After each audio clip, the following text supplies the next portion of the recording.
안녕하세요. 저는 육아와 함께 개발자로 성장하기를 발표를 할 오늘 코드의 박조은이라고 합니다. 네, 저는 파이썬을 좋아하고요. 두 아이의 엄마이기도 합니다. 여기 그림을 보시면은 이제 저희 아이가 초등학교 1학년 때 그림 일기에 그렸었던 장면 중에 하나인데요. 알고리즘, 프로그래밍, 머신러닝 책을 제가 보면서 아이들에게 잔소리를 하고 있는 모습입니다. 제가 집에서 있을 때의 일상을 저희 아이가 그림 일기에 그렸었던 내용이고요. 그리고 저는 오늘코드라는 회사를 창업해서 운영을 하고 있습니다. 그리고 같은 이름의 오늘코드라는 파이썬 유튜브 채널을 운영하고 있기도 합니다. 여성들이 결혼을 하게 되면은 회사를 그만두는 고비가 3번 정도 찾아온다라고 해요. 그래서 첫 번째 고비가 아이를 임신했을 때, 그리고 두 번째 고비가 아이가 태어났을 때, 그리고 세 번째 고비가 아이가 초등학교에 입학했을 때라고 하는데요. 저는 이 3번의 고비를 다 지내온 것 같아요. 그래서 첫 번째 고비인 아이를 임신했을 때는 다행히 잘 넘어가게 되었습니다. 그리고 이제 두 번째 고비가 찾아왔는데요. 아이가 태어났을 때 저는 이제 두 아이를 출산을 했는데요. 첫 번째 아이를 출산을 했을 때는 5개월의 육아휴직을 사용을 했었어요. 그리고 이제 남은 7개월 정도의 육아휴직이 있었는데, 그래서 둘째가 태어났을 때 남은 육아휴직을 붙여서 육아휴직과 출산휴가를 다 붙이니까 한 2년 정도가 되더라고요. 그래서 이제 출산휴가와 육아휴직을 한 2년 정도 내고 싶다라고 이제 회사에 얘기를 했어요. 그랬더니 회사에서 그게 가능한지 저에게 오히려 다시 질문을 주셨어요. 그래서 인사 담당자도 그때까지 이렇게 길게 출산휴가와 육아휴직을 썼던 사람이 회사에 없었던 거죠. 그래서 인사 담당자도 그럼 저도 한번 알아보겠다라고 말씀을 해주시더라고요. 저도 이제 고용노동부에 전화를 해서 한번 물어봤어요. 그랬더니 가능하다라고 말씀을 해주셔서 저는 장기간의 육아휴직에 들어가게 됩니다. 그래서 육아를 하면서 저는 사회와 단절된 삶을 살게 되는데요. 뉴스 속 이야기를 보면은 나는 이제 다른 세상을 살고 있다라고 이제 느껴지게 되더라고요. 그래서 뉴스에 있는 이야기는 나하고 너무 동떨어진 다른 세계의 이야기처럼 느껴졌었는데요. 아이가 이제 잘 때는 이제 핸드폰으로 기저귀를 구매하기도 하고 이제 SNS도 하고 개발자 커뮤니티에 올라온 글도 보고 이제 전자책도 읽고 뭔가 열심히 산 것 같지만 그냥 잠들어 버릴 때가 더 많았어요. 그래서 애가 나를 재우는 건지 이제 내가 애를 재우는 건지 모를 정도로 이제 늘 이제 피곤해 지쳐서 이제 쓰러져서 이제 잠이 들고는 했었는데요. 그러다 보니까 어느새 이제 갓 태어났던 아이가 어린이집에 다니게 되고 첫째 아이도 이제 유치원에 다니게 돼요. 그러면서 이제 오전 시간이 생기게 되었는데요. 그래서 그 시간 동안 저는 그동안 이제 하고 싶었던 공부라든지 읽고 싶었던 책이라든지 만들고 싶었던 토이 프로젝트를 만들기 시작했어요. 그리고 이제 세미나나 컨퍼런스도 열심히 다니면서 앞으로 내가 이제 육아휴직이 끝나고 나서 다시 이제 열심히 일을 해야겠다 라고 이제 생각을 하게 됩니다. 그래서 육아휴직 기간에 첫 번째 파이콘이 이제 한국에서 열리게 되었는데요. 그때 이제 첫 번째 파이콘에 가서 다양한 분들의 발표를 듣고 그 다음에 다양한 기술들을 접하게 되면서 파이콘이 너무 좋다라고 이제 생각을 했어요. 그리고 이제 저도 파이콘에 참여하고 싶다라고 생각을 해서 그 다음 파이콘, 두 번째 파이콘부터 저는 파이콘에 자발적인 노예를 신청을 하게 됩니다. 그래서 두 번째 파이콘부터 파이콘 한국준비위원회에서 일을 하면서 다양한 개발자분들을 만나서 이제 다양한 의견을 주고받으면서 배우는 게 굉장히 많았습니다. 그리고 어느새 그렇게 길게만 느껴졌던 육아휴직 기간이 끝나고 이제 복직을 할 시기가 다가왔어요. 그래서 이제 회사에 전화를 해서 저는 이제 복직을 희망한다 라고 이제 말씀을 드렸는데 회사에서 저를 받아줄 팀이 없다 라고 말씀을 하시더라고요. 그리고 저 이전에 육아휴직을 했었던 분들도 다 회사를 떠났다라고 말씀을 해주시는 거예요. 그래서 그러면은 나도 이렇게 회사를 떠나게 되면 나 이후에 육아휴직을 쓰는 사람들도 똑같이 회사를 떠나겠구나 라는 생각이 들었어요. 그래서 고용노동부 상담 전화로 1350에 전화를 해서 물어봤더니 육아휴직자에 대한 복직 거부는 남녀고용평등법 위반이라고 하더라고요. 그래서 저는 이제 고용노동부에 저는 이제 육아휴직 복직 거부를 당했다라고 이제 얘기를 했더니 바로 회사에서 전화가 왔어요. 그래서 네, 그래서 이제 어쨌든 복직이 잘 되지는 않았어요. 제가 갈 수 있는 팀이 있지는 않았기 때문에 회사에서 복직 처리를 겨우겨우 해주기는 했지만 여전히 제가 갈 수 있는 팀은 없는 상태였어요. 그래서 결국 저는 스타트업으로 이직을 결심을 하게 되는데요. 육아휴직 기간 동안 했었던 다양한 이제 프로젝트라든지 시도와 경험이 없었더라면 저는 이직조차 할 수도 없었을 것 같다라는 생각이 들었어요. 그래서 이런 다양한 경험들이 스타트업으로 이직을 하는데 굉장히 큰 도움이 되었어요. 그래서 이런 발표와 인터뷰도 하게 되었는데요. 그래서 이제 육아휴직 2년 동안 제가 겪었었던 일들, 그 다음에 복직 과정에서 있었던 일들을 공유를 하고 이제 저와 이제 비슷한 사례가 더 이상 없었으면 좋겠다라고 이제 생각을 했어요. 그런데 이제 육아휴직을 쓰려고 하시는 분들이 저에게 이제 굉장히 많은 문의를 주세요. 이제 육아휴직 기간 동안에 이제 회사에서 이런 연락을 받았다. 그래서 회사에서 뭐 육아휴직 기간인데 권고사직 연락을 받았다. 뭐 이런 그 상담을 굉장히 저 이제 질문을 많이 받았어요. 근데 그게 아주 예전이 아니라 최근에도 제가 이런 고민 상담을 받은 적이 있었거든요. 그래서 아직까지도 이제 육아휴직을 마음대로 사용하지 못하는 곳도 많이 있다고 합니다. 그래서 이제 육아휴직은 에 대해서 고민이 있으시면은 고용노동부 상담 전화로 전화를 하셔서 꼭 한번 상담을 받아보시면 좋을 것 같고요. 그리고 꼭 육아휴직의 권리를 꼭 누리셨으면 좋겠다라고 이제 생각이 됩니다. 저는 다양한 커뮤니티를 활동을 하면서 이제 다양한 개발자들을 만나고 그 다음에 다양한 의견을 나누고 배울 수 있었는데요. 저희 아이가 저를 그릴 때면은 꼭 제가 입고 있는 티셔츠에 파이콘 로고를 그리더라고요. 그래서 제가 집에서 파이콘 티셔츠를 너무 많이 입고 있었는지 그 파이콘 로고를 항상 제 그 그림에 그려서 항상 저를 이제 웃게 만들었었던 일들이 종종 있었어요. 저는 이제 파이콘 한국준비위원회로 일을 하면서 이제 그 준비위원회 분들뿐만 아니라 파이콘에 참여하시는 분들을 통해서 이런 행동 강령을 만들고 그 행동 강령에서 또 많은 것들을 배울 수가 있었는데요. 그래서 다른 사람을 배려하고 포용하고 하는 것들을 굉장히 많이 배울 수가 있었어요.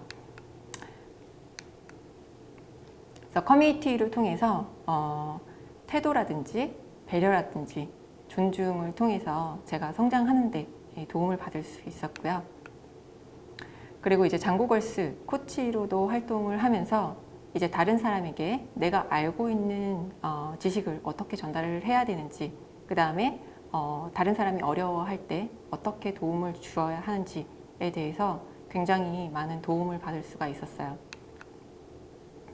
그래서 제가 그냥 평소에 아무렇지도 않게 했었던 이야기들에 대해서 다시 한번 반성을 하게 되고 그리고 이를 통해서 이제 저도 다른 사람에게 도움을 주고 다른 사람에게 또 더 큰 도움을 받을 수 있는 많은 기회를 얻을 수가 있었어요. 그리고 이제 주변의 동료들을 통해서 꾸준히 배우고 학습할 수가 있었고, 그리고 주변에 있는 훌륭한 개발자들을 롤모델 삼아서 저도 성장을 하는데 도움을 받을 수 있었어요.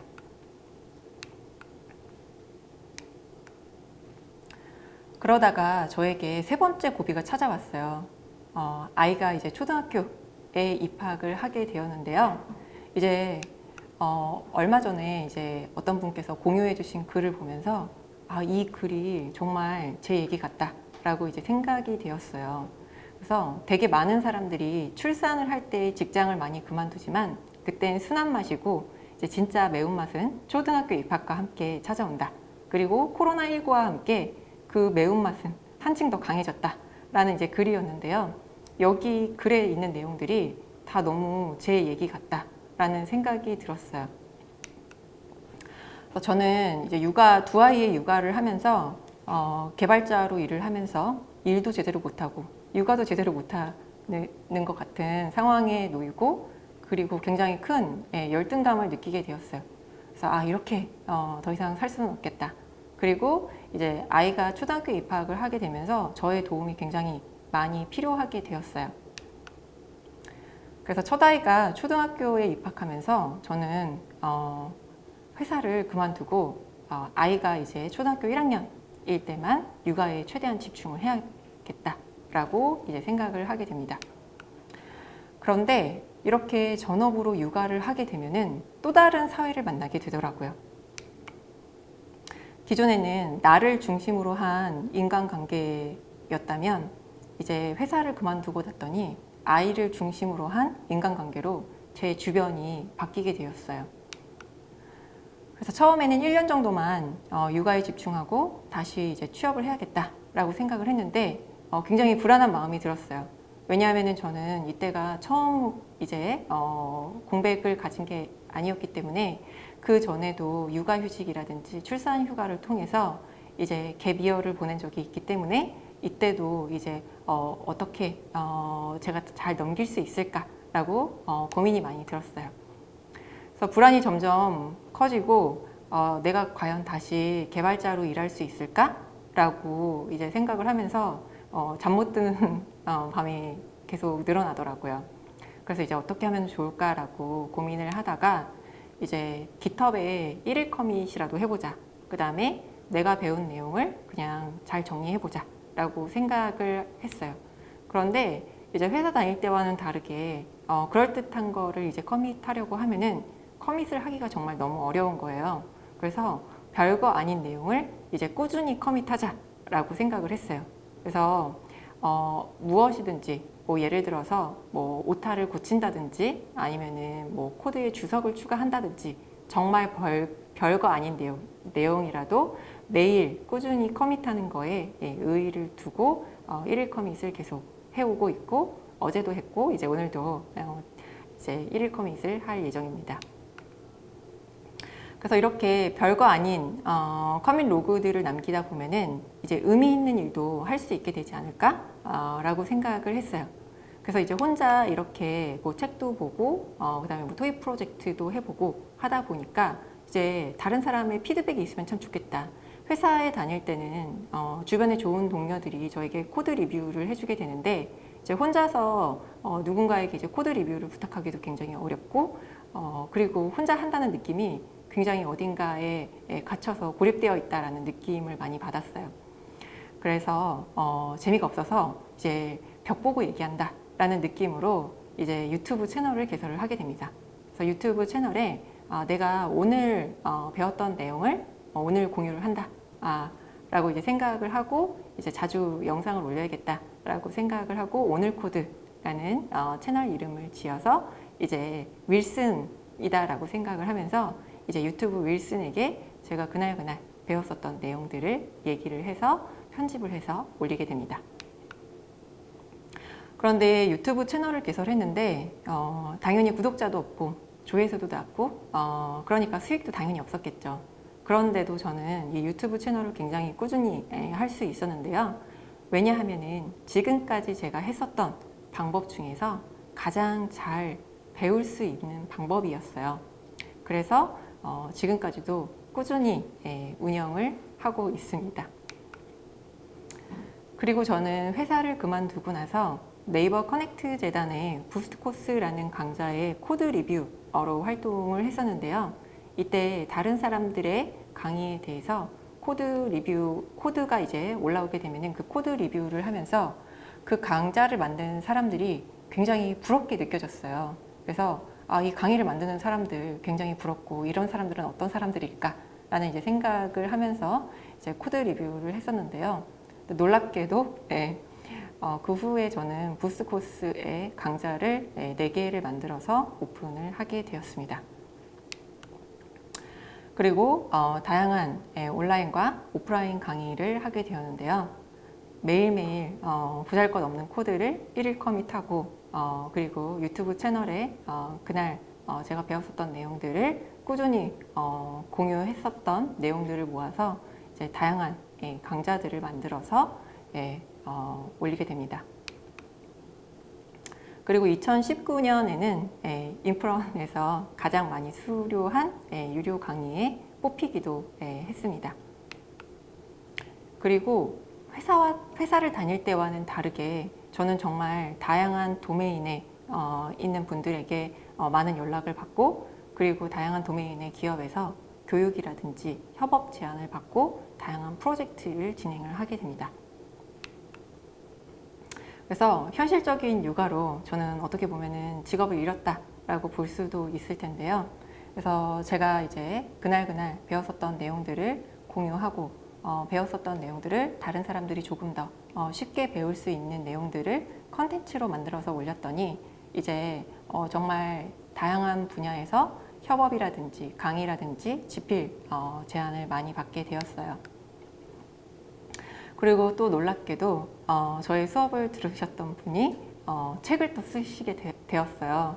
그래서 이제 이분이 이제 책을 쓰셔서 제가 너무너무 축하드린다라고 이제 얘기를 했더니 저에게 또 감사 인사를 해주셔서 저도 굉장히 기쁜 마음이 들었습니다. 그래서 오늘부터 이제 개발자라는 책을 제 수업을 들으셨던 분이 쓰셔서 앞으로 저도 이 책을 보고 그 많은 동기부여를 받으려고 합니다.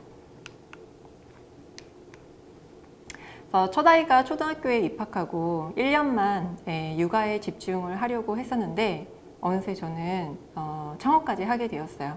그래서 다양한 이제 기업들과 일을 하다 보니까 그러면은 이거를 팀을 꾸려서 일을 하면은 더 좋겠다라는 생각이 들어서 오늘코드라는 데이터 및 컨텐츠 제작 회사를 창업하고 팀을 꾸려서 운영을 하고 있습니다.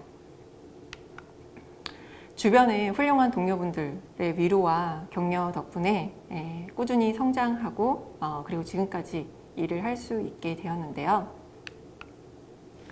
제가 일을 하면서 굉장히 어려웠던 순간들 그리고 여기까지 내가 일을 해야 되나 이제 포기해야 되나 라고 이제 굉장히 많은 고민과 걱정이 있을 때 이 책을 통해서 많은 위로를 받을 수가 있었어요. 그래서 이 책에 이런 문구가 나오는데요. 인생을 10이라고 봤을 때 잘 사는 기간은 고작 2 또는 3이고 1도 채 안 될 때가 많다. 나머지 기간은 대부분 좌절하거나 좌절을 딛고 겨우 일어서거나 그 둘 다 제대로 하지 못해서 웅크려 있거나 멍하니 보내는 시간이다. 라는 문구가 있는데 마치 제 얘기를 보는 것 같았어요.